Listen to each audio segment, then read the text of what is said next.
gospod Mojmir Mrak, nič kaj optimističnih napovedi nismo danes slišali.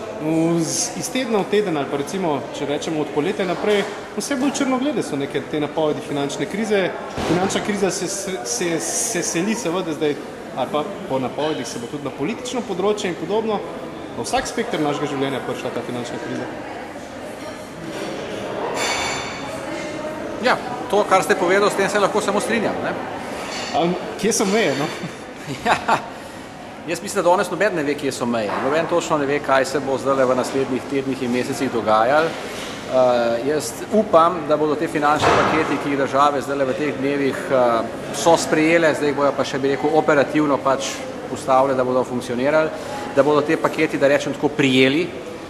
To pomeni, da bo bančni sistem dejansko ponovno začel oskrbovati, če hočete, realno ekonomijo z sredstvi, da bo vsaj nek minimalen tok finančnih tokov šel v te stvari.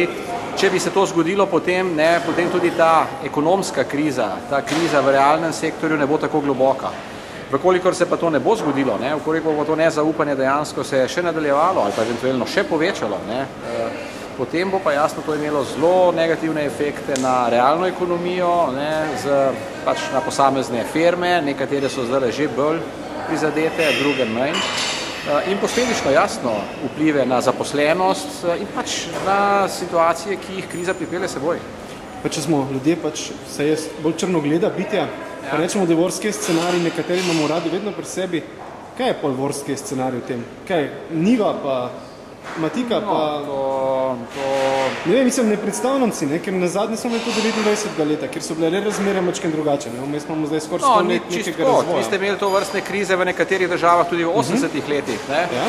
Je pa res, da je ta kriza prvič globalna, drugič paralela z letom 1929, da je to kriza, ki je, da rečem tako, udarila v center finančni.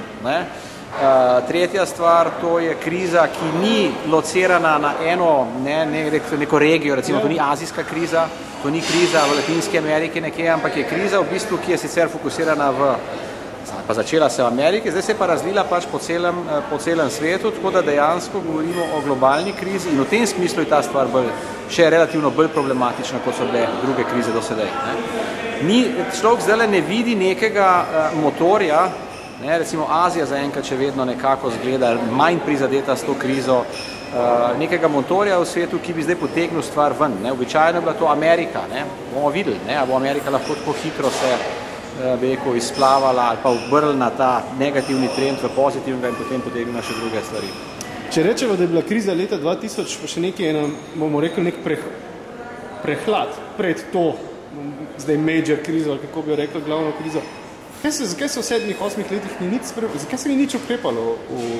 Če se je to že ta prehlad že nekako videl? Jaz mislim, da je bil tisti prehlad, je imel vendarle druge neposredne razloge. Neposredni razlogi tam so bili drugačni, so bili razlogi vezani na te tako imenovane dot-com companies.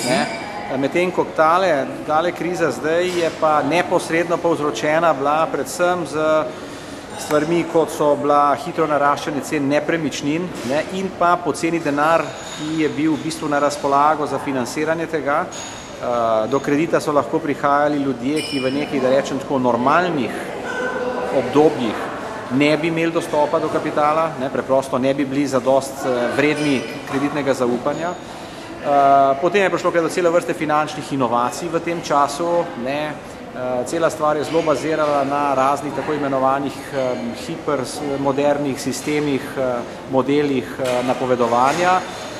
Svojo vlogo so tukaj odigrali tudi tako imenovane rating agencije, proces listinjenja, skratka cela vrsta stvari se je tukaj spletla, ki je pač pripeljala do tega. Da je pa bil eden od razlogov zelo pomembnih tudi pomanjkljiv nadzor, to je pa danes, ko gledamo stvar nazaj, očitno.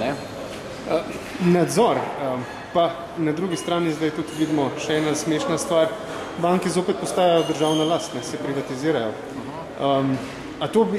Ta poteza je torej namenjena temu, da država recimo lahko bolj strikten nadzor vzpostavi nad bankami?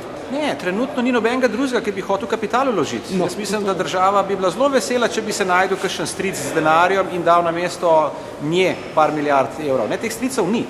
In če teh stricov ni, potem lahko ti to banko pustiš ali propast, in če pustiš recimo eno banko, ki je sistemsko pomembna propast, bo to potegnil za sabo tudi velike probleme v realnem sektorju, v ekonomiji. Se pravi, država rešuje banke zdajle, tole, kar se dogaja v svetu, preprosto zaradi tega, da drži stvar, če hočete, pod kontrolo.